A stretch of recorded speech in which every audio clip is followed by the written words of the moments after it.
Hello and welcome to the Night Owl Philanthropy Podcast, What's Your Why? I'm your host, Dean Jones, and in this series I ask charity leaders and changemakers to tell us about their why, the purpose, experiences and values that drive their work. Each episode goes beyond campaigns and job titles to uncover the real stories and motivations behind social impact leadership, exploring what it takes to stay resilient, purposeful and compassionate in a demanding sector. Today, we're leaning into those themes through legal charity leadership, social justice, and the realities of supporting people and families through debt, housing, welfare, and wider legal challenges. So I'm really delighted to welcome Sarah Hayle, Chief Executive of Community Law Service, a charity that provides vital legal advice and support to people who need it most. It brings together practical frontline support with long-term commitment to fairness, dignity, and most of all, stronger communities. Sarah, thank you so much for joining me. Let's begin, as we always do on this podcast, with that key question. What is your why? What do you think it is that drives you in doing the work you do for the Community Law Service? Dean. So I would say that my main reason is that I don't like injustice, and I think that's I've had a strong sense of right and wrong since I was very little, and so I suppose that it sort of fits quite well with that, really.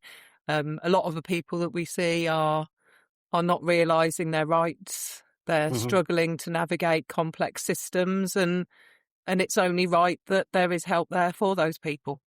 Mm-hmm. Great. And can you remember what it was that first drew you to sort of using law as a tool for social good rather than traditional legal practice? Do you have a law background yourself? I'm assuming there's something in the background that links to law. Yeah, in a roundabout way, really. When I was doing my A-levels, my sociology teacher, when I was thinking, do I want to go to university, said to me, the best advice I can give you is to pick a subject that you'll be interested in. Mm. And so I thought about that for a while and had a look and browsed various what was then sort of paper prospectuses of universities, etc. And came across a social policy degree.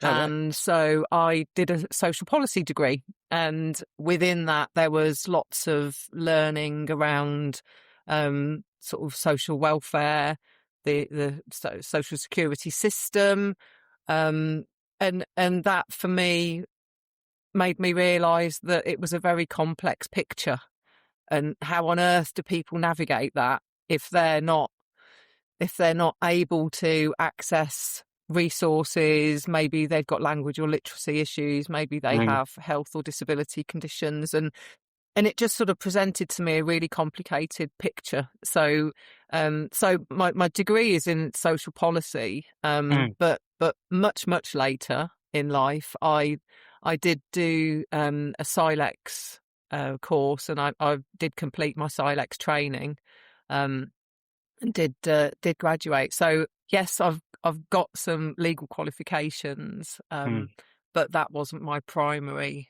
My primary sort of education. So it was social policy, and I think that's really where my heart lies, because it's the people.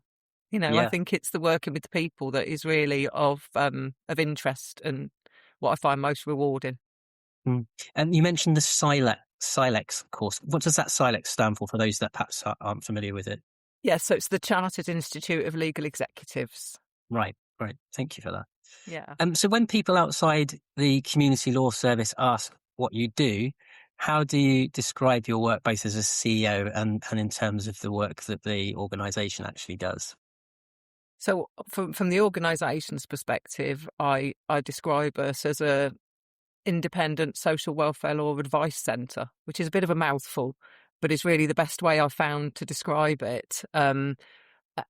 Sometimes, if people aren't familiar with what we do, case studies talking about the sort of work, there is a typical case, but cases that we deal with, the sorts of inquiries that come our way, are often the best way to illustrate what we do. But essentially, we're about helping people to stay in their homes, keep warm and well in their homes, have enough money to live on, and to sort of have that financial resilience, really. Mm, And what I do is sort of the best I can conduct all of that. um, there's a lot of balls to keep in the air in my mm, role. And as with a lot of charities, we prioritise our frontline services, and sometimes what that means is it presents challenges for back office activities, mm, um, because you can, although funding is a challenge, you can access grants and funding for frontline services, but what you mm, can't access so easily is funding to pay someone to do your accounting, or mm, somebody to pick up the phone and talk to the people that perhaps are coming forward for help. Yeah, so I think I conduct it. The team that I work with are all amazing, and mm, everybody knows their role, and we're very fortunate to have a lovely team. Yeah. mm. Great. So growing up, or sort of in your early career days, was there a particular legal case or a client story or an injustice that made sort of the social justice work that you're now doing feel sort of personal to you in some way, that sort of stimulated that kind of real sense of purpose in what you're doing now? Well, if I'm absolutely honest, I came into this organisation by accident. Oh, okay. So I'd finished my social policy degree, Hmm. and I'd returned back to my parents' house because my my uni had finished and I'd not got a job, and I was just looking to see what to do next. And Mm. the organisation was recruiting for volunteer advisors, Oh, and I right. thought, oh wow, that really fits so well with the degree I've just Mm, literally just finished. mm, Um, so I applied to be a volunteer, and that's how it mm. started. Yeah. And do you still recruit volunteers now for the work that the community law service do? Yeah, we've just recruited 4 new volunteers that started 2 weeks ago. Mm. So yeah, yeah. There's something in that, because obviously a lot of people want a motivation as to why they should volunteer. And if they know that perhaps one day they might end up as a CEO of the organisation they're volunteering for, that's quite a good incentive, isn't it? It's really interesting work, and I think that a lot of the people that come to us, either for paid work or for volunteering, don't fully appreciate the extent of what we do, Mm, um, because some of it is extremely complicated and very interlinked with other issues, mhm, and so some people come to us very keen that it's an area that they want paid work in, but other people just come to us because they see value in what we do. yeah. So some of our volunteers have gone on to be paid employees, but equally some of them are just very happy being volunteers because it's a valuable way to use their time. Mm, For me, volunteering was definitely a means to an end. I definitely went into it thinking, actually, this could give me experience and could mm, well lead to getting some work. I was only mm, 21 at the time. mm, So, I was at a bit of a crossroads, sort of what do I do next? So it was all just very timely. But I just think volunteering generally is a great thing to do. mm, And I've encouraged a number of people to volunteer, and for some of them it was a means to employment, but for others it's just a valuable way to use your time. There's so many people do some brilliant volunteering, mm, obviously all over the country, but I know about Northamptonshire, and there's so much good work that goes on, yeah. that, we're very fortunate to have people that are willing to give their time for nothing. No, I agree. Absolutely. So there you were at 21 volunteering for, was it then called the Community Law Service? No, we were Northampton Welfare Rights Advice Service then. Okay, a slightly different slant to Yeah, the name. yeah. And then was there something that happened that either made you think this is where I need to lead and you had a desire to lead, or was the leading bit sort of accidental as well? Yeah, that was probably a bit accidental as Was well. it? Yeah. I think most people that know me would say that I'm a fairly headstrong sort of person. Okay. And I like things to be organised. I like to do things right. Hmm. So I suppose over the years, I just kept on doing what I was doing, and then as the organisation grew, there was an opportunity to move into more of a team leader type role. So I did that. And then again, over time, there was an opportunity to move into a role that sort of deputised for our then CEO. Mm-hmm. And then when she retired, it felt like the right thing to do, really, because I'd sort of just gradually moved up through the organisation over sort of 30 years or so. Mm. I mean, all testament to our previous chief executive. She'd been with the organisation for more than 30 years as well. Yeah, yeah, it was on a good footing. And so you then became CEO. So how long have you been CEO for the organisation for now? Just coming up 5 years now. Right. Mm, Okay. Yeah. So a good length of time as well. And has that yeah. been that transition from deputy to CEO? Is that quite a big step? Do you think? Is that both psychologically and in terms of the responsibility? Are there things that Yes. you want to say about that in terms of your experience moving from deputy to Yeah. CEO? I think what I'd say is, no matter how well you know an organisation, Mm. there's a lot that you don't know when you Mm. come into the chief exec role. A lot of it is the more mundane stuff, perhaps.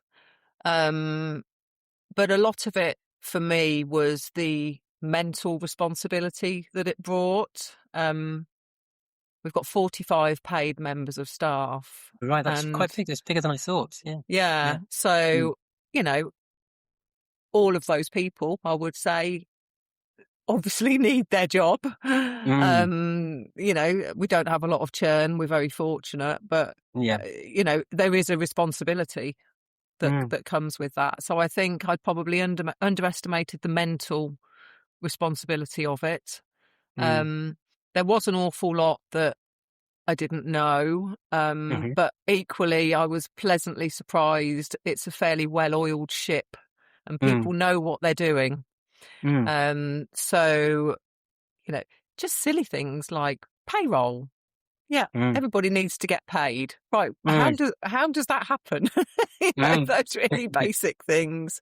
Yeah. Um, and also the sort of finance side of it in terms of the accounting and the record keeping and keeping on top of all of that. I don't come from a finance background, so Mm-hmm.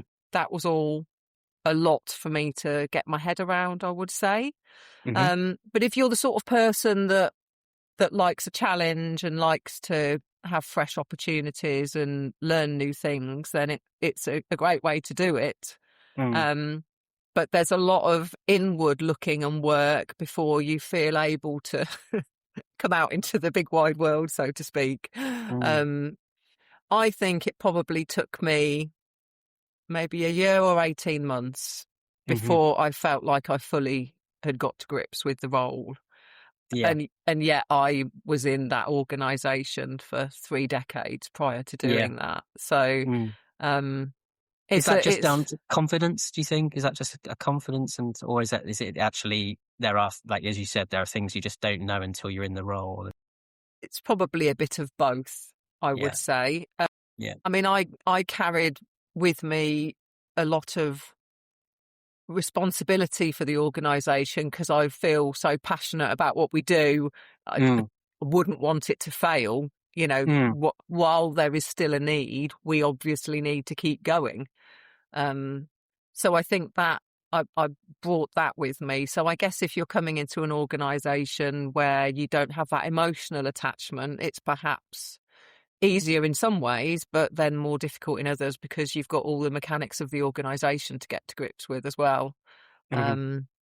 So yeah, it is a big step up, but Mm. it's very rewarding. It's a challenge. There's never a dull moment. So there's lots of positives, but Yeah. a lot to juggle, a lot to think about all the time. Mm. And you really need a good team around you, I would say, Mm. because you just could not do it by yourself.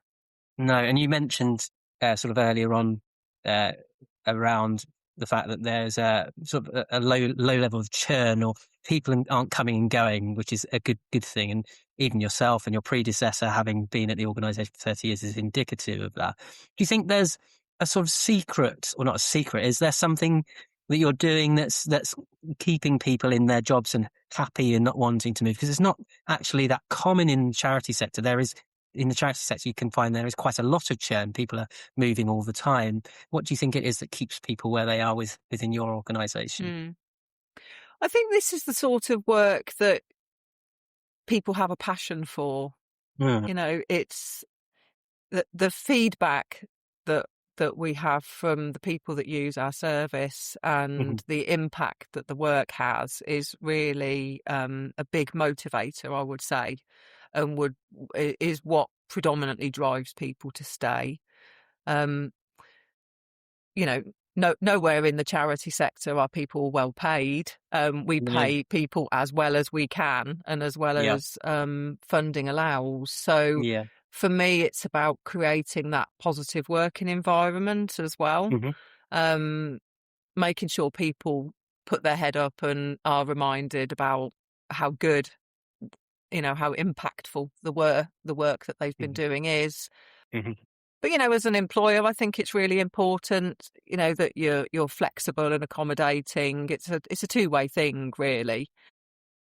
So I would like to think that our staff stay, A, because they're committed to the work that they're doing, but mm, B, actually, because it's just a fairly nice place to work. The team spirit and the camaraderie is great. The teams are all very, very supportive. There's a lot of mhm, collaboration amongst the sort of the whole organisation team.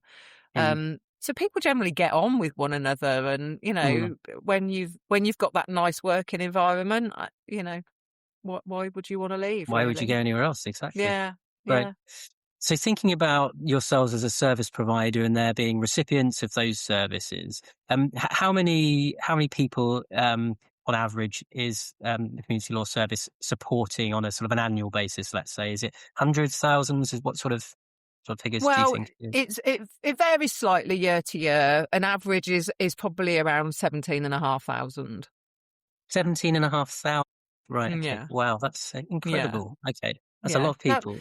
it is a lot of people. Some of those people just need a small amount of input from us. Maybe just some information or a brief bit of guidance.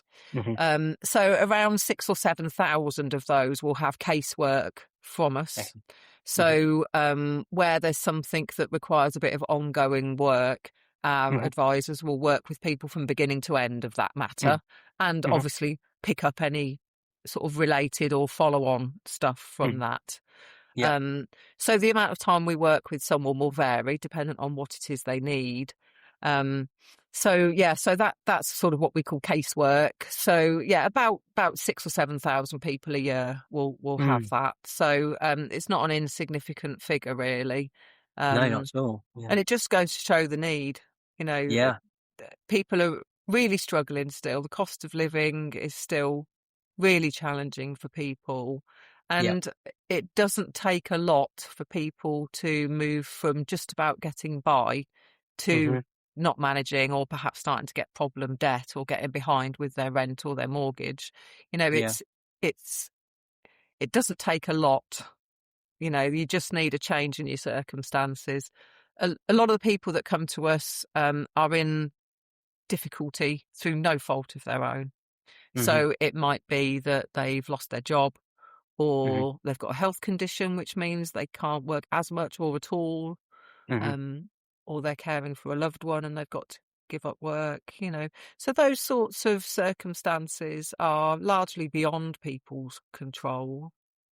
Um, so yeah, so it's very difficult for people, and I think just keeping that in mind helps us with our sort of empathy and appreciation of the challenges people have.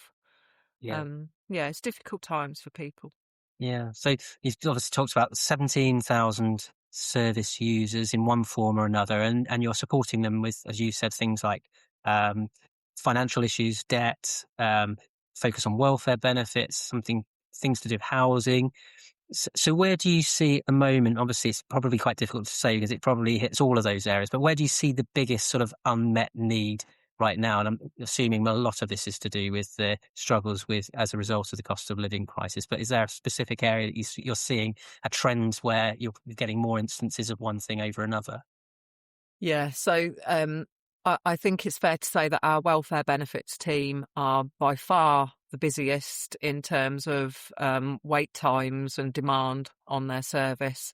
But I think that some of that is due to people struggling financially and want advice around welfare benefits to see if there's anything they can do to improve their financial situation. Hmm. Um, so we've seen much higher levels of demand for advice around benefits, particularly, people wanting to know if there's anything else they can claim. And quite rightly, I've got no problem with that whatsoever. Mm, mm, Underclaiming of benefits is still a major issue. So mm. that's a really big issue at the moment. But equally, our debt advice team, well, obviously, if you've not got more staff, you can't see more people. It's sort of a bit fixed. Yeah. But what we are seeing sort of this year compared to last is the level of debt that people are in. So Mm, people are in much higher levels of debt, have got much more different creditors that they owe money to. So the debt cases that we're dealing with are much more complex. mm, Um, we just finished doing our annual statistics, and I think it's about 32 million of debt that we've managed on behalf of our clients through 25, 26. So, um, and that's up. It was, I think, 28.5 million last year, and we haven't got more staff. So mm. it just shows you that the level of indebtedness that people are experiencing has increased. Um, yeah, yeah. And there's no easy fix to some of those problems, I'm assuming. Whilst you're there as a service to provide support and solutions to some extent, not every problem is solvable. So that must be quite challenging sometimes to deal with at a personal level, but also to sort of deliver news where perhaps it's not always positive. Or do you find that you are able to support the majority and get them to a good position or good place? Yeah, I mean, usually if it's a debt matter, Hmm. there is normally a solution. There's normally something you can do. The team are really good at looking at the different solutions that are available and giving people options. Hmm. So it's all about information, isn't it? You know, if people have got the information, they can make those informed decisions. We're not here to tell them what to do. We're here to tell them what their options are, and then they can decide, and we'll work with them. You know, if it's an achievable option and it's realistic, we will continue to work with them and support them. Um, I think that the the times where it's really difficult is where people are going to lose their homes, Mm, and actually, there's nothing you can do about that.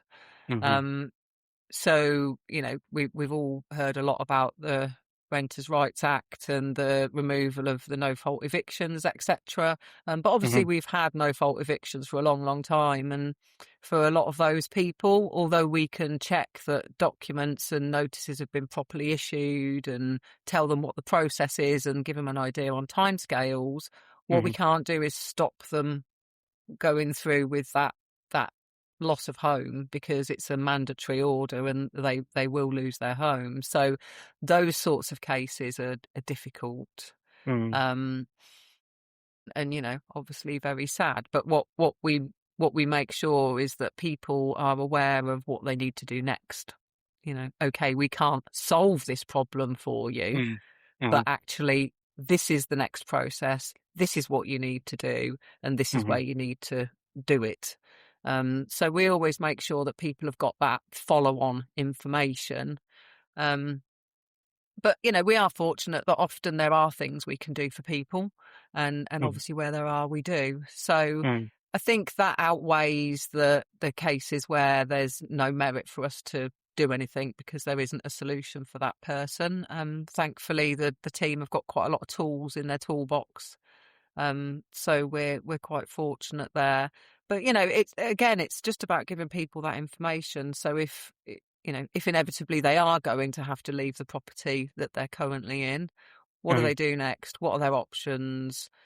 Where should they go? What should they expect to happen? So again, giving them that information. Yeah. Right. Are you able to sort of describe, so probably quite a challenging question, but you're able to describe what a typical community law service client might look like? What what usually brings people through your door? Where are they coming from? Are they coming from all over the place? Are you able, it's difficult, isn't Mm, it, to kind of mm. generalize too much, but Yeah, so our typical client is a late 30s male, usually. okay. But I have to say it does teeter between male and female and quite evenly split Mm-hmm. between male and female. Um, People hear about us, the vast majority, through word of mouth. So Mm-hmm. friends, family, previous clients tell people about us. That tends to hover.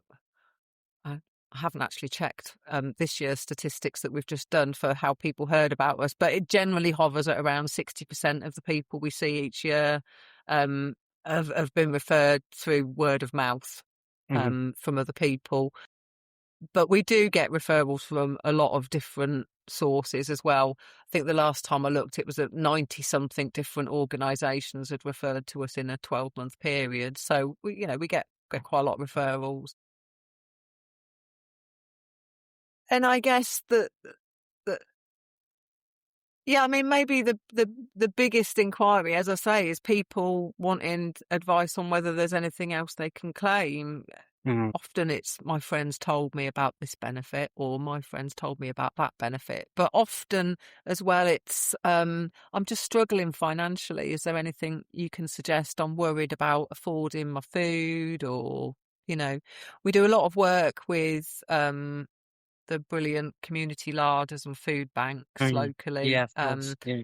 We've got advisors in a lot of them, so we Mm, can try and engage people when they're there, because mm, obviously everybody has to eat. So a lot of people mm, come to those venues who the sort of the early warning, if you like. mhm. If people present at a food bank, there's something underlying that, Yeah, and it might yeah. be it's a one-off event that's brought them there. Mhm, But more often than not, there's an underlying issue that is more long term than that. So addressing a problem with their benefits, which is often what we see. mm, A decision has been made. They've been told that this is their entitlement, or they're not entitled to anything, and actually that's not always correct. mm, So yeah, a lot of those sorts of inquiries, problems with decisions on benefits, or benefits not being paid correctly, or people just simply not making ends meet. And mm, usually that's an underlying issue with people's benefits. So I would mm, say that's the most typical. mm. Um, we we recently ran a publicity campaign to try and encourage people to come forward for advice sooner, because we were seeing people in court. So we're in Northampton, Peterborough, and Milton Keynes County courts every week with a Okay. housing court duty worker. Um, the courts list housing hearings generally all on the same day each week, so we know when that is. So we have a worker in each of the courts. And it was just becoming very apparent that a huge number of those people had not previously sought advice.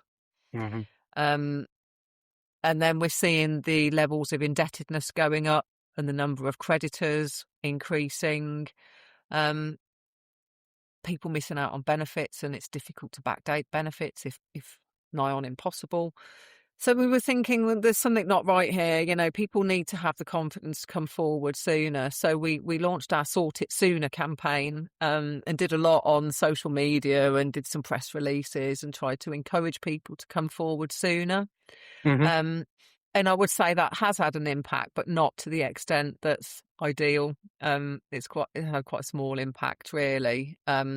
So we're going to press on with that theme and try and encourage people to come forward sooner, because the stress and worry that people experience while these things mm, are escalating, for some people is avoidable. mm. Um, but it's having that confidence, because there is still a stigma attached to sort of putting your hand up and saying, none of us are very good at asking for help, are we? No. Um, so it's about having that confidence, I guess. So we'd really like people to come forward sooner. Be much easier for them, much easier for us. Be quicker and easier to resolve. probably less cost, because a lot of these things increase cost as time goes on. So that would be really good. But yeah, anyway, that's a very long way of answering No, what a that typical was a client really might look like. good way of answering the question. And you touched on the area of stigma, and there is, in certain circles, stigma attached and perception of what a person claiming benefits might be doing, or might, what their motives might be. What would you say to those that have a slightly more cynical view uh, about claiming benefits and things like that? Do you have a view on that at all? My view is that a society with a social security safety net is a very civilized one, because none of us know what's round the corner. And No. as I said earlier, the vast majority of people that we see are in difficult circumstances, usually through no fault of their own. So I think that we should all be grateful that we live in a society where we've got that safety net. And we still see loads and loads of people who we might have helped them to resolve one issue, and the benefit system is such that when you claim something, it often will give entitlement or passport you on to something else. And we will often say to people, well, that's great, we've resolved this issue. What that means now is you can access A, B, C. Oh no, I don't know, I'm quite happy with what I've got. And there's still an awful lot of pushback. And I know that that's not the image that comes over, in the press or whatever. But a lot of people just want to get by. They just want to,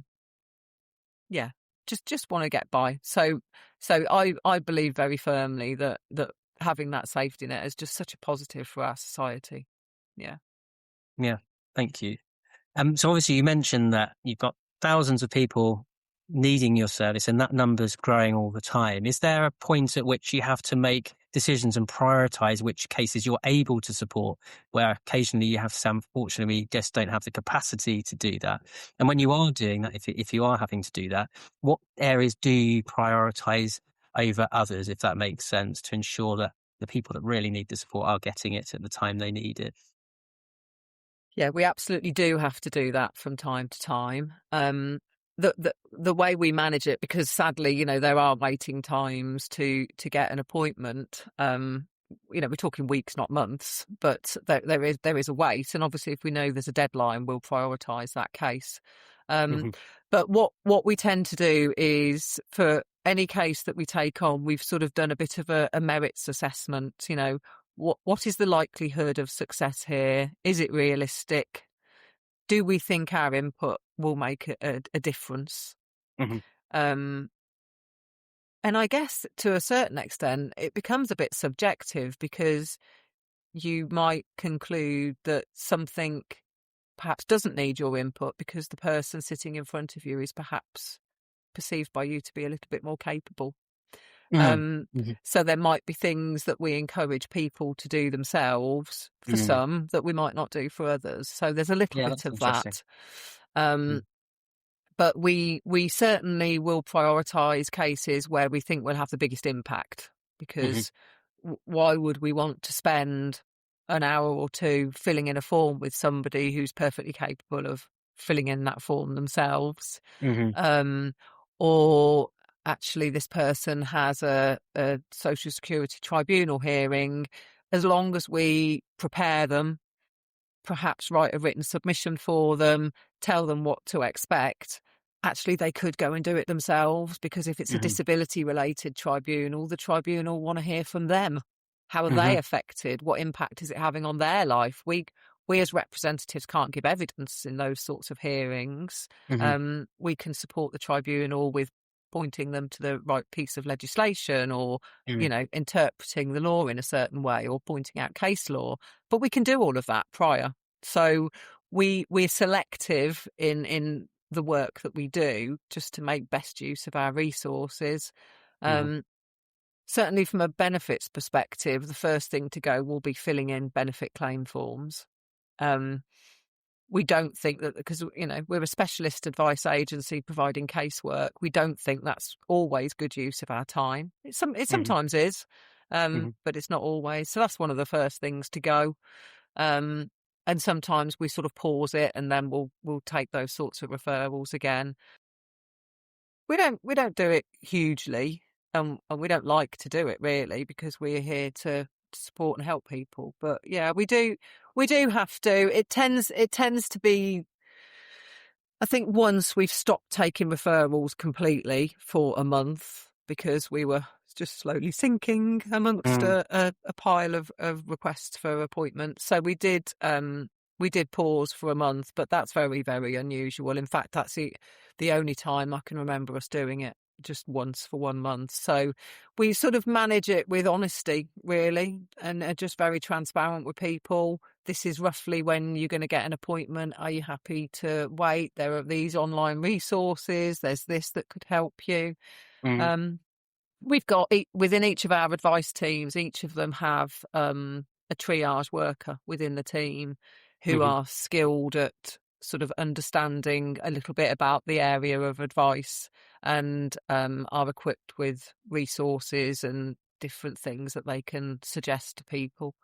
But yeah, we don't like to turn people away. But I mean, the reality is that if a case is without merit, it's never going to succeed, or we think there's very little chance of it succeeding, generally we would explain why and not take on that case. But sometimes it's just about people not understanding what the rules are. And once they understand, oh, okay, I didn't realise that was the criteria for whatever it is, or I didn't realise that's how it worked. Most people are fine. And again, it's that knowledge, isn't it? It's understanding what the rules are, what the law says, how it works, so yeah. Just on that, in terms of access to information and what the law says, obviously, as technology's developed over the years, access to information it's become easier to get hold of the information that you need online and otherwise. And obviously, with the emergence of AI and artificial intelligence, there are ways to get the sort of information you need and utilize that information, manipulate that information to kind of to support your interest. Things like, are you seeing that helping you or hindering you? Do you use AI yourself to support the work you're doing? Do you see where that might at some point be integrated more in the work that you do to support capacity and resource? Yeah, I mean, AI is certainly an emerging field, which in this sector is being discussed a lot. I think for us as an organisation, the technology is coming. So where we see it being most beneficial is almost sort of generating attendance notes, written records of conversations with clients. So that sort of transcribing activity. So I use it for sort of meeting notes and things like that. There is a system at the moment that can be embedded into our case management system to do that transcribing. Currently, the cost is quite prohibitive, so it's something we're watching. And of course, as the technology gets more widely used, the cost will come down. So, yeah. So yes, there is AI coming, but for me, it's not replacing the advice. It's not replacing the people that are extracting that information and building that trust with individuals. Trust. And really getting to understand their situation and thinking about all the nuances around what options are available to them. And if they did this, they could do that. And then if they did that, that would happen. And for me, AI is not gonna do that. So it's got its uses in terms of efficiency, I think, for us. And I've no doubt that over time, we will move to a position where there is that case recording element.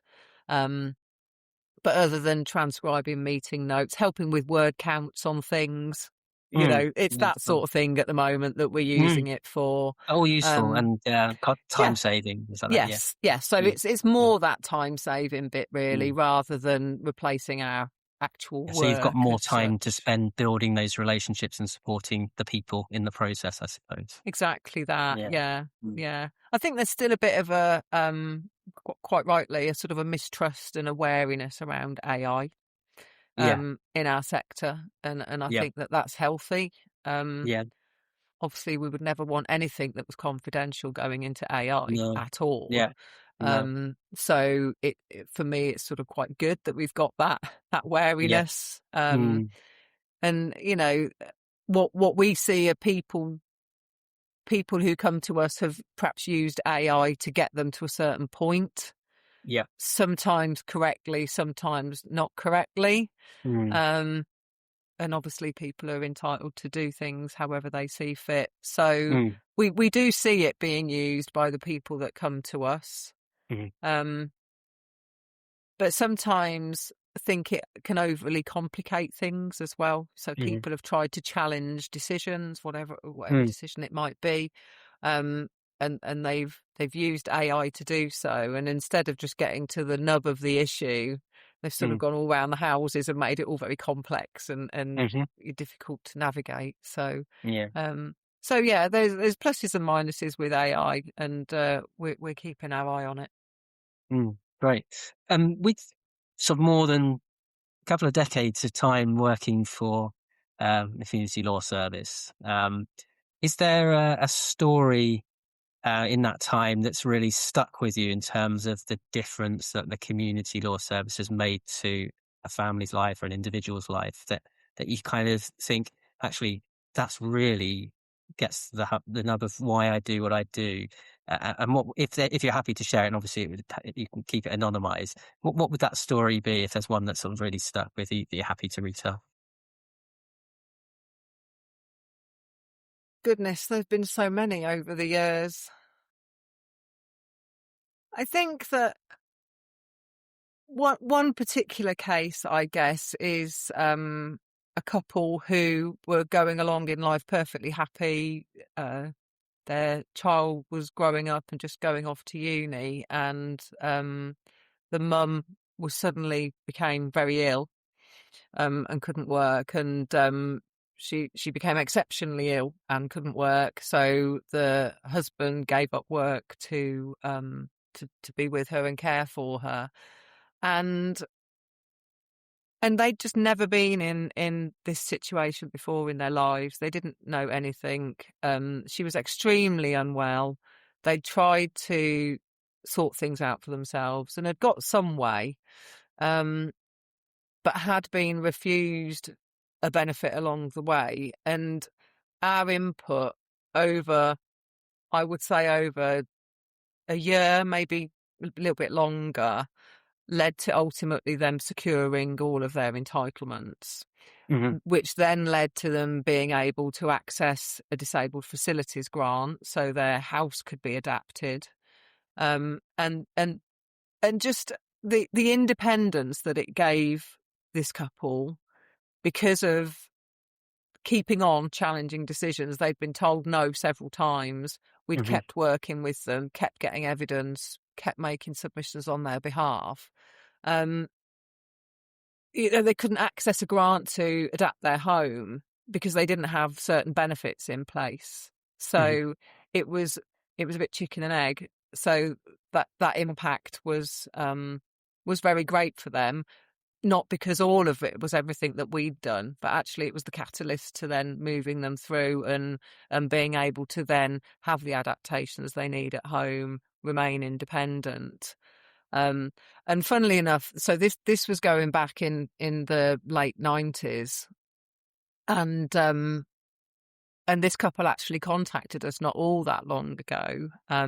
You've probably seen in the press that universal credit has been sort of rolling out gradually over the last few years, and the last cohort now have been required, people that were on the old benefit system. People have been required to move on to the new benefit system now, and Hmm. so they actually came back to us because they were in that situation. Um, but yet again, they had tremendous problems. We'd supported them to submit the claim and had done everything correctly, but then an incorrect decision was made, and had we not challenged it and resolved it, could have led to them being in some level of financial difficulty. So I was really pleased that they came back to us, because actually then they'd got that support and we could make sure everything was right for them. So, it just goes to show you that over the sort of, really long period of time, people remember what you did with them. Mm. And it was great that they felt confident to come back and get help early on. Um, so, yeah, I mean, that may sound like a sort of fairly standard case, but it's just the long period of time and Mm. the really significant impacts on someone's living environment and their life. Um, it's yeah, it's humbling really to be able to help people with those sort of things. Yeah. Can imagine. And you talked about the doors that your services then open and the Mm. opportunities that provides people beyond the initial step to asking for your support. I'm assuming also the opposite of that is if that support isn't available, if they can't get access to it, there is a knock-on effect of that in terms of the detrimental impact of that. You've talked about the need to access food larder services. There's also the impact on people's mental health and well-being as a result of not having access to those things. I think you talked about partnership working, so working with those food larder organisations. Do you partner with other organisations like mental health services when it's necessary? I'm assuming you don't necessarily deliver that yourselves, but you might refer some of your people onto those areas. So that's a very long-winded question. No, that's fine. I Mm. mean, for me, collaboration with other services and organisations is really key. None of Mhm. us have got all the answers for everything, so I would like to think that our collaborations and our partnership work is really, really a strength of ours. So yes, we absolutely do partner with lots of different organisations. Um, we don't directly partner with mental health services, but obviously we do put people in touch and give them information about where they can access things like the crisis cafes, for example, and Mind. So Mm. we do attend. So Mind are very good at doing sort of open events and things like that. So the team will go to those sorts of things. So we partner in that way in terms of those community facing events and onward referrals. But for us, we're part of a much bigger picture. One of the nice things that we do, there are many, but one of them that I'm really proud of is our training program that we deliver collaboratively with the Hope Centre. All right. So it's a training program for frontline workers and volunteers across West North Hants, called the Community Training Partnership. All right. And Yeah. it delivers bite-size sort of 2-hour sessions, awareness sessions to give people information on particular topics, a wide variety of things, Mm. to equip them with some basic knowledge. So if they're faced with a situation in their day-to-day work, they know the basics. The sessions will include how you can refer, where you should refer, when you should refer, Mhm. and also gives an opportunity to network as well. Mm. So that's been running for 3 years now, and is an excellent sort of example of how there are so many people out in our community wanting to help, are helping, Mhm. and are eager to learn. So it's really nice to facilitate some of those collaborations because people do want to do the best for the people they're supporting. So if through this program we can upskill them, give them some extra tools, give them that awareness of what else is going on, where are the specialist services, how can I access them for the people I'm supporting, that's a really lovely thing. So Mm. it's that's a really nice piece of work, and I'm super proud of that, because it's a little bit different to our day-to-day work, but it also gives some of our team an opportunity to be those trainers. Mm. So they're the experts seeing what's happening on the ground. So quite a few of us deliver sessions as part of the community training partnership. So I'm really proud of that. Yeah. Rightly so. I think also when you're educating other people about information that you're already aware of, sometimes it reinforces your own knowledge and understanding of things to and the next level almost. Gives you more confidence when you are actually speaking to your own. That's very Uh, true. It's very true. It does make you fact check things that you yeah. think you know. And you might, Yeah. you sort of go, that is right, isn't it? That, Yeah. things that you might think to yourself. Yeah. But yeah, I think on the whole, the staff that have delivered the sessions find them quite a positive thing to Value do. for them as well. Yeah. Yeah. Yeah. And it's really nice because the sessions are free. So frontline workers and volunteers can just book on as they wish to. Yeah. So that your audience want to be there, are keen to be Mhm. there, and Mhm. it's just a different skill that our staff and many other people. I'm not saying by any means we deliver all of the sessions. We've got lots of Mhm. brilliant trainers that do sessions for us. Mhm. On a wide range of things. But yeah, it's been a really good program, and it's just so nice to collaborate like that and give that space for other people to collaborate and network. So that's Mm. also something that we've tried to make sure we do as well. That's great. In terms of the service that you're providing, obviously you run as a charity. The question that people might ask is, where would I get this support from if it weren't for the existence of the community law service? And now, are there other providers? Is there a provision from the state, from the government, to help people in these situations that you're hearing and learning about? What happens? What void are you filling if there is a void, or are you the only provision of that service that exists?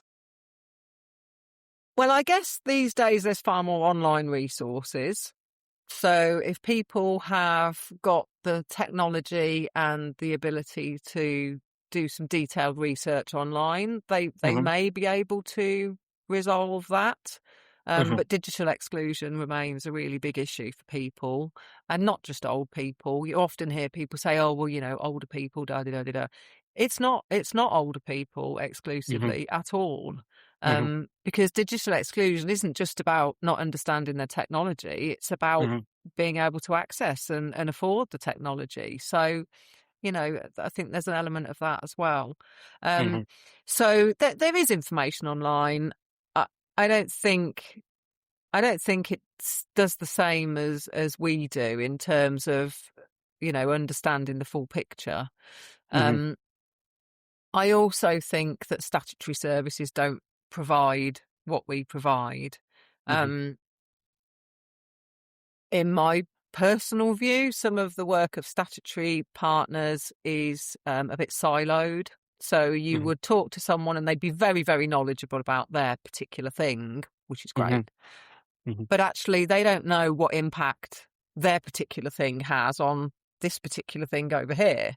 Mhm. And I mean, I keep going back to benefits, but kind of that's my background. Mhm.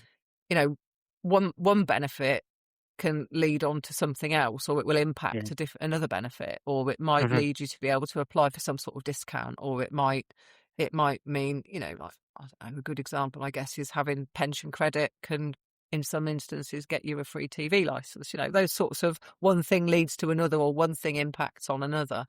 And I don't think you can get that information, is my view. I don't think the system is joined up enough to do that.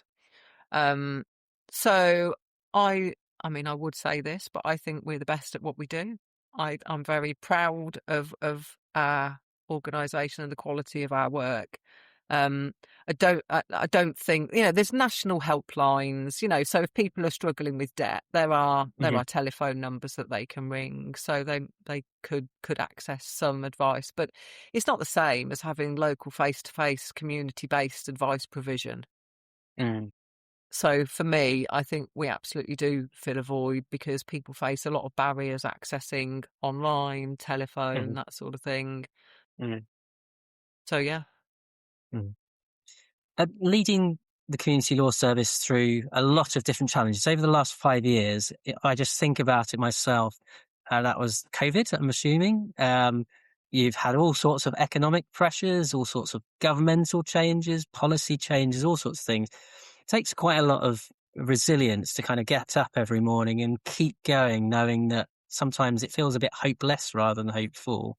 Are there things and measures that you put in place for yourself and for your team to ensure that you have the sort of resilience to keep going? I know you mentioned, and it's very admirable for you to say about the sense of purpose that you have in the work you do, and that you're helping people, and that is a driver. Are there points where it does all get too much, and you kind of have to remove yourself a little bit so that to protect yourself? And what do you do to kind of keep that going on a day-to-day, week-to-week basis? Yeah, I mean, I encourage the team to sort of keep that separation between work and home. Hmm. That's a bit more difficult when you work from home a little bit, and most people in the team do some homework, and that's their Hmm. choice. They don't have to. So not everybody does. Um, but things like weekends for me are a definite no unless it's something really exceptional. I'm a park runner, so I go and do my park run on a Saturday morning. That is me switched off for the weekend. Mm. I'm How not many checking runs my have you done, emails. Sarah? How many runs have you got under your belt? 220. Wow, that's an Yeah. achievement. You got your t-shirts there. It might be 219. I think this week's Yeah, my 220th. fantastic. Congratulations. But yeah, well, it's only, I'm not a fast runner by any means. Don't get the wrong impression. But I just use it as a mental reset. So for Yeah, me, that's really important. yeah. And like I said, I sort of try and keep my work and my home quite separate. Mm. Um, I don't generally check my emails at the weekend, not unless there's Hmm. a specific reason for me to do so. Hmm. Um, and when I'm on annual leave, I'm not one of those people that's going to check my emails every morning just in case. I just need to switch off, and for me that works. That sort of clear cut off point. I've got my mental reset now. I'm keeping that time for me. Hmm. So I do that. We do have access to some great services. We're a member of Advice UK, and they have some staff wellbeing services that staff can access. Um, we've had a couple of wellbeing sessions in we've got a training room in the basement in our building. We had a couple of sessions of sound baths and Mm. mindfulness sessions in there. I have to say, well, they weren't hugely well attended, but you've got to try these things, haven't you? Yeah, yeah. So we encourage staff to try those. And we've got access to Law Care as well, who are a charity supporting people working in the legal sector. Okay. You Mm. know, there's quite a lot of wraparound stuff. Mm. But I think a lot of people have got good support networks, good families, good friends around them. And as I say, everybody is very supportive of one another within the organisation. So I think just having that camaraderie is helpful. Yeah. Last year, you were recipients of an award through Northamptonshire Business Awards, I believe. Congratulations on that. That's a great win for the law service. But are there other ways that you recognise that you're winning or that you're succeeding in the work you do? And what might that look like from your perspective? Is it to do with the number of people that you're seeing or the number of people you're not seeing, for example? So a lot of people say when charities no longer exist, it means everything's been fixed and the world's been put to, back in a, Right. in a good Yeah. place. What does a win look like for community law service? I think positive client feedback, something that's really demonstrated the impact of what we've done. Hmm. So we do quite a lot to capture feedback from clients without making it onerous for those people, because we all know, don't we? You buy something and then they bug you for months afterwards to give you feedback. We don't want to be that, but equally we need to justify our existence to funders. So there's got to be a bit of that. So we've always had like a feedback survey that we invite everybody to complete when we finish working with them. So that's just sort of a Google form really for people that can access that, or a paper form if not. Um, but last year we started capturing feedback during the course of a case. So we were thinking, well, is that more meaningful? Because once you've dealt with it, people are on their way and getting on with their life, quite rightly. Why do they want to reflect back on that really difficult time? So we set up a system internally through our case management system that enables the staff to make a note of any feedback that people have given them as they're working with them. And I think it's fair to say that we all feel that's the biggest impact. And the comments that people give and the things that they say, just really, really are very impactful and Mm. such a positive thing. Um, it's just really important that the staff see that feedback. And so each month we will, obviously anonymously, we'll put information on what comments people have provided. And we do that across the whole organisation so that all of the staff see all of the feedback that comes in. And, people really do have their lives changed. Hmm. They really do. And that reminds you why you do it. Mm. If it wasn't for you, this would have happened, or if it wasn't for you, I would never have. And maybe they would have managed, but actually people's perception is that it really makes a difference. And I Mm. think for me that's success. People Yeah, leave in a much better place than when they arrived. And that's important, isn't it? That's what we're here for. We want yeah, people to absolutely. feel better. And a lot of people report an improvement in their health or well-being. About 65, 70% of people say this has impacted my health in a positive way.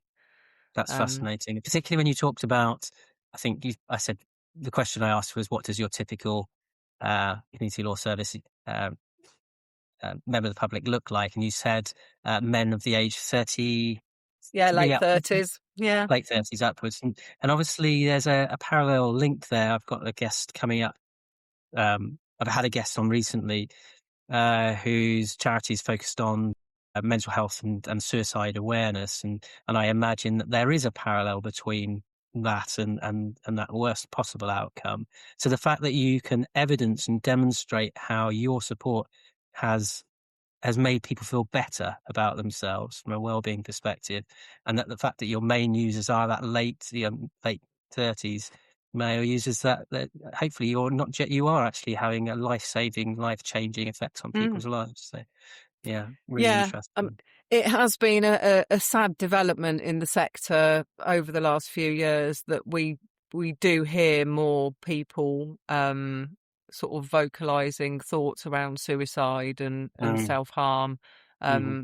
And it's just so sad that Yeah, people are in that place. And we, as part of our standard induction now, all of our staff do suicide awareness training, right, okay. Yeah, just because it became so common that we wanted our staff to have some confidence to know how to make that initial response. Obviously, we're there to mm, support them, but that's often mhm, after the event. If you're yeah, on the phone to someone, you need mhm. to have the Skills confidence to to deliver. Right. deal with it there and then. So, Mhm, yeah, that's been part of our standard induction now. I would say maybe for 3 years. So anyone new joining the organisation goes on that, and there's some great awareness courses out there that are mm, usually free to access. So mhm, it's really important. mhm, Um, but yeah, it particularly the impact on people's mental health. I mean, mhm, obviously there are improvements in people's physical health quite often because perhaps they can better afford to heat their home, or mhm. they've got a home, or they can afford a better diet, or whatever it might be. Yeah, That yeah. there's that, but I think predominantly it's mental health, and it's that sort of well-being, and yeah. Yeah. Yeah, Mm. that's great. Part of your answer in terms of what a win looks like was around providing a sort of survey so you can sort of understand the impact that your work's having. And that's a great example of demonstrating to the people that are using your services that you are listening. And when you talked about that, you demonstrated also that you're actually not just getting people to fill in that form, but you are actually taking on board their comments. And no doubt that where there's information that's useful in terms of changing, enhancing service, you're also then able to do that work of enhancing the services. Obviously, you talked earlier on in the interview about capacity and limited capacity. So does that give you the opportunity to kind of do a bit of strategic planning and thinking about the future? Because obviously if you're always dealing with lots of things all the time, how do you escape from that or remove yourself from that to then forward plan and look ahead? Did you get a chance to do that as a CEO? Obviously that would be part of your remit, I imagine. Yeah, and I'd like to do more of it, if I'm honest. But the sad reality is that usually in the February, we still haven't got a finalised budget for the coming financial year because the Right. funding is so uncertain, and I know Right. that we're not alone as a charity to Mhm. be in that situation. Mhm. So you can plan Mhm. and you can aspire to do Mhm. things. Mhm. The reality is it really depends on what funding opportunities come Mhm. along. There are Mhm. some things that you can do that perhaps are less dependent on that. Things like recruiting volunteers and upskilling those volunteers. I mean, Mhm. obviously that does take a lot of resource at the start, but once Mhm. people are tripping along okay, it's, not hugely onerous. Mhm. Um, but yeah, I mean, obviously we have a strategic and business plan Mhm. um,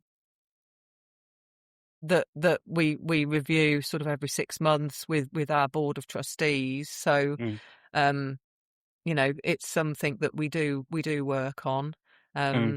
But I have to say that we can't look very far ahead, like most charities, just because the resource and the finances are so uncertain. Mhm. Um, so so yes, we have a plan. So I mean, I guess for an example, one of the things that I wanted to do was grow skills in the sector. It's clear Mhm. to me that there's a real shortage of people who who have got the knowledge to work in this sector. Mhm. So that was a real priority for me. I remain concerned that legal education is just very lacking in terms of Mhm. social welfare law.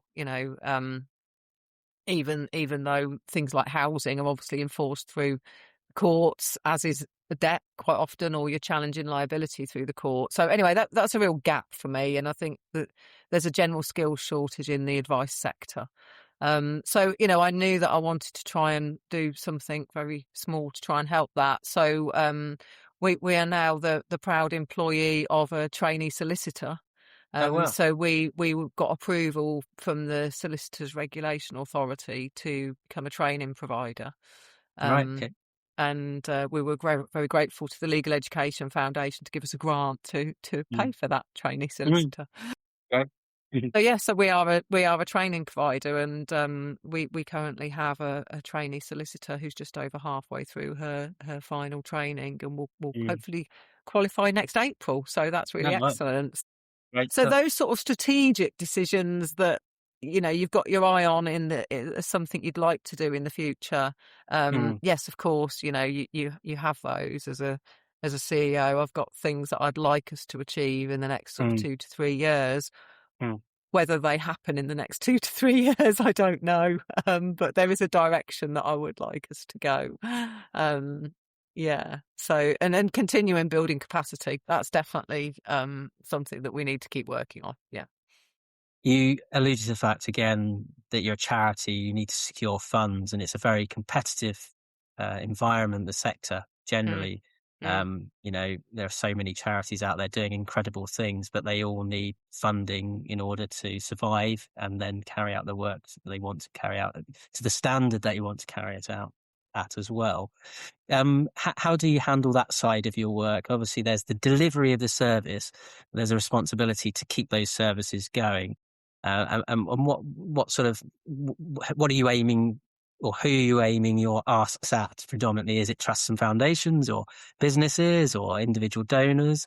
Obviously, this is a podcast not only for charity leaders, aspiring charity leaders, but also potentially for philanthropists and businesses and trusts and foundations who are interested in the next cause that they might want to support. So, what would you say around that?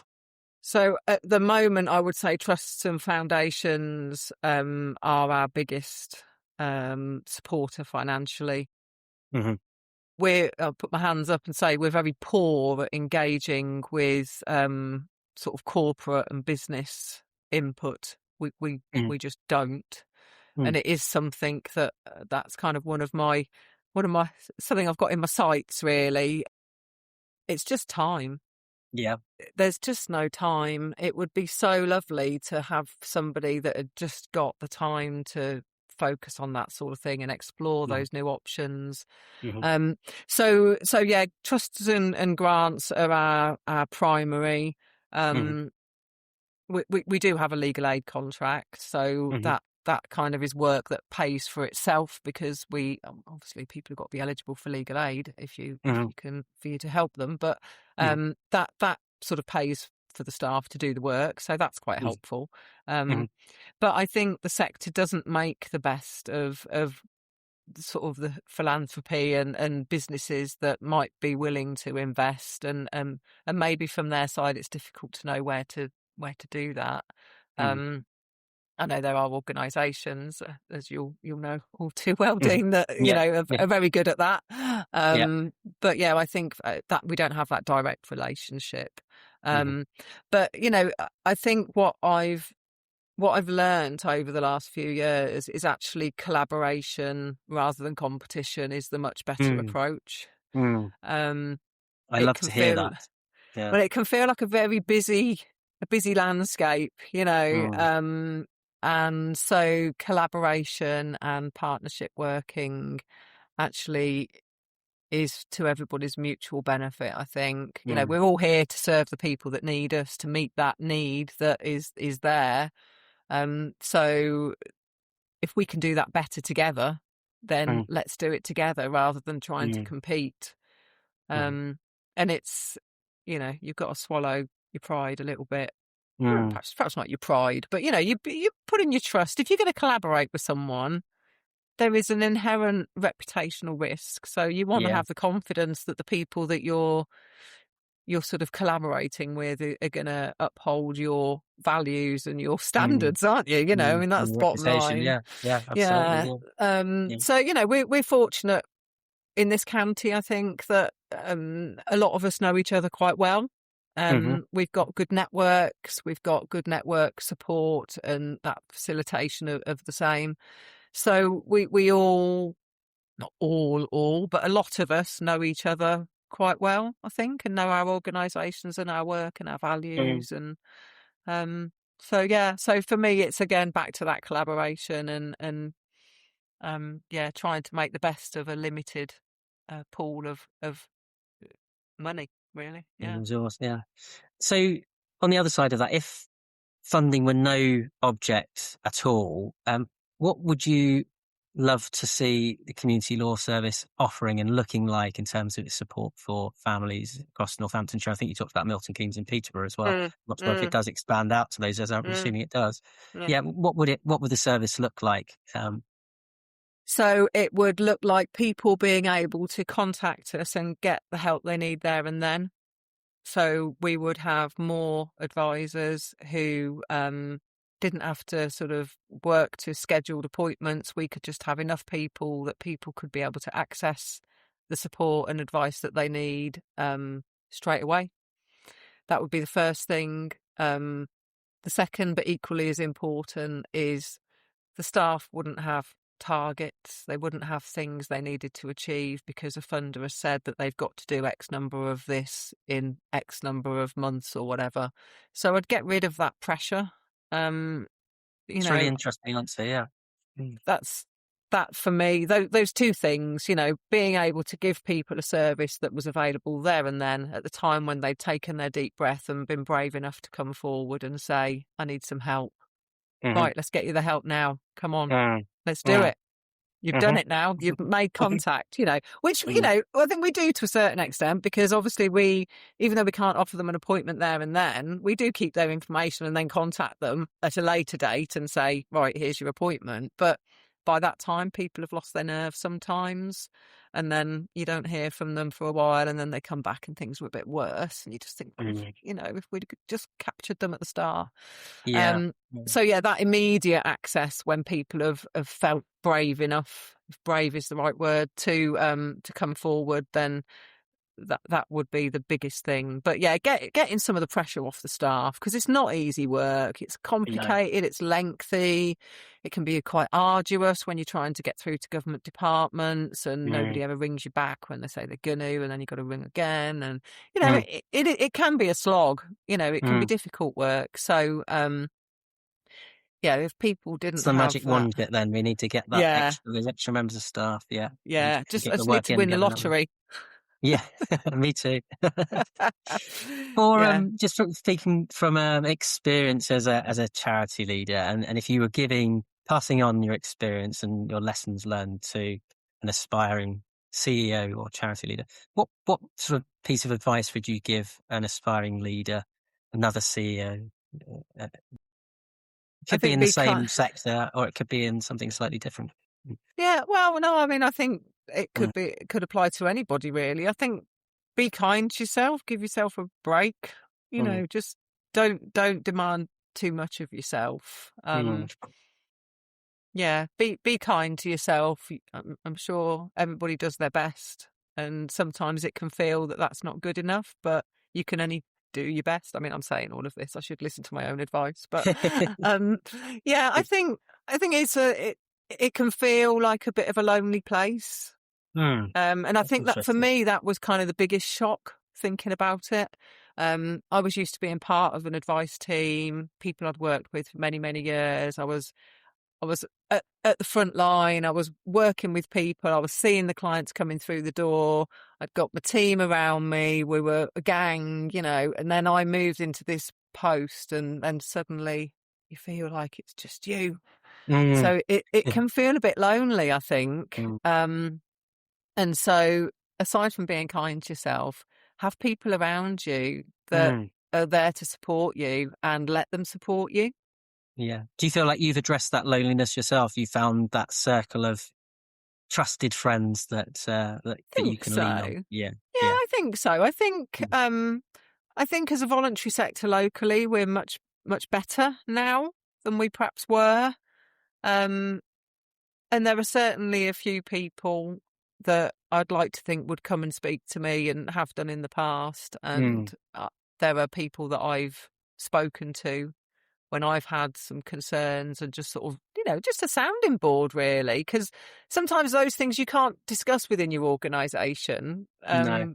for a number of reasons. So having someone external who you can trust and have that confidential sort of conversation with is really important. So Mm. again, it goes back to that support network and you know, yeah, I mean, I'm fortunate in as much as I've got those support networks as colleagues, but also Mhm. friends and family that are very supportive. And I really do believe that you need that because it's, Yeah. you know, challenging. Yeah. I agree. It's the same as the sort of theme as sort of the collaboration and partnerships where you can get a lot more achieved by leaning on other people and getting that support where you need it. Great answer.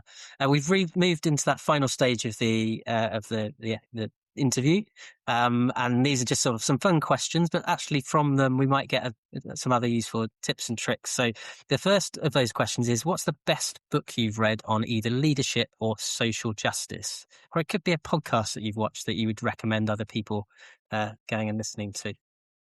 Can I be absolutely honest and say I don't really read books? Okay, that's absolutely fine. So I wouldn't recommend any because I don't really read them. I No, have to say that I get the best from talking to people. So for me, again, it's that networking, having those yeah, conversations. same So thing, isn't it? It's just yeah, wherever you pick your information up from. That's great. yeah. Good answer. So would you prefer to be a leader in a charity, law or public life, or is there a leader in charity, law or public life who's inspired you?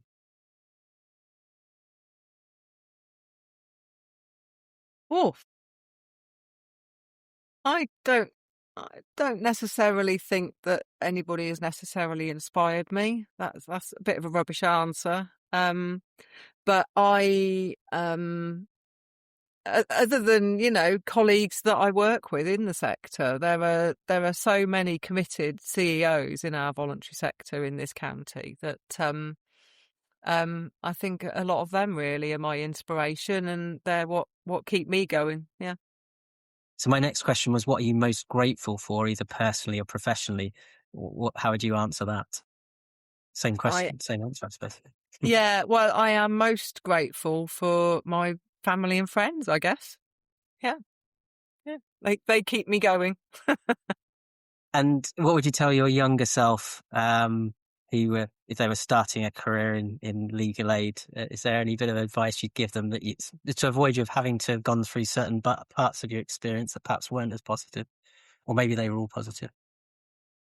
No, I wouldn't say they have all been positive. I think particularly when there's been a lot of changes in legal aid over the last sort of 14, 15 years. But previous to that, when we were doing a lot more legal aid work, it's really complicated. So what I would say to my younger self would be just take the time to read things properly and clarify anything that you're not sure about, because it's very easy to read something, think you know it, start doing it in a certain way, and then actually that's not the right way. So take the time to read and understand properly.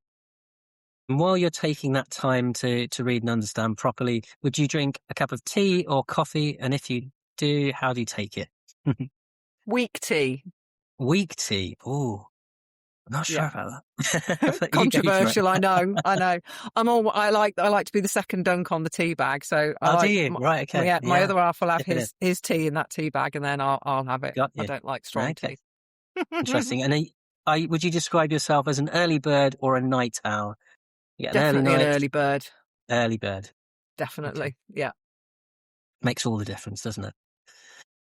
So if this conversation has resonated with our listeners, and I'm absolutely positive it has, there are loads of questions that I could have carried on asking, actually. I think we could have got another hour out of this, but it has to end somewhere. What should our listeners do next if they did want to support the Community Law Service or get involved? Where can they go to find out more? So we've got a website which we have pretty much everything that we do on it. So it's just communitylawservice.org.uk. Have a look at that. All of our contact details are on there so people can have a look. And does that include if they want to make a simple donation, can they do that via the website as well? Yes, yeah. So we've got a Just Giving page embedded onto our website. So people can, if they'd like to, that would be amazing. But yeah, have a look at our work. If you think you would like to get involved, please reach out. We're very open to having those conversations. Excellent. Sarah, thank you so much for giving me your time today and for sharing your story so openly. What's really stayed with me from this conversation is the way that Community Law Service combines practical help, sort of a deep sense of mission and a real commitment to people facing difficult moments in their lives. And you've shown how important it is to keep close to lived experience, to work in partnership, and to make sure legal support is not just available in theory but accessible in practice as well. And you've also helped us understand that real impact is often quieter than people realise, built through trust, patience and persistence. So that feels like an important lesson, not just for Community Law Service but also for anyone trying to lead well in the charity sector. So listeners, if this conversation has resonated with you, please do go to the Community Law Service website and please do like, listen, follow and share the Night Owl Philanthropy podcast, What's Your Why? It really does help these conversations reach more people, and particularly those people that would benefit from knowing more about these organisations. And if you'd like to be a guest on the programme, please do get in touch. I'd be very pleased to hear from you. Just go to the earlybirdphilanthropy.com website to find out more. And next time on Night Owl Philanthropy Podcast, What's Your Why? I'll be speaking with another Sarah Sweet-Rowley from Autism Early Support. And that conversation will explore the realities of supporting autistic children and young people, family life, and what it takes to build understanding and early help around neurodiversity. And like this conversation, it's one that you really won't want to miss. Thank you once again, Sarah, and take care, everyone. Thank you. Thank you.